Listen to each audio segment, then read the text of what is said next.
So here we are at the hardware show, and I wanted to show you this from Hyde Tools.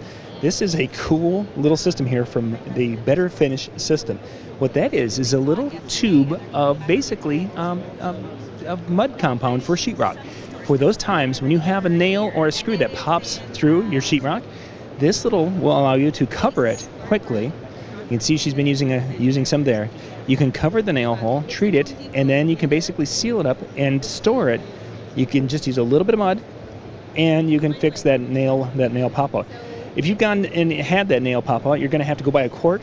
No, this is one little tube. I mean, one little tube. She's got it right in her hands right there. That will allow you to go and fix that nail hole, and you're then not having to store, a gallon, a quart, whatever you can find at your local hardware store. Quick and easy. It does a nice job. Do a little sand touch-up, paint, and you're good to go. And again, it has got a long shelf life here, 3-year shelf life, which is absolutely great, because if you've got kids, in 3 years, you're going to be fixing a few nail pops as the kids bounce off your walls just a little bit.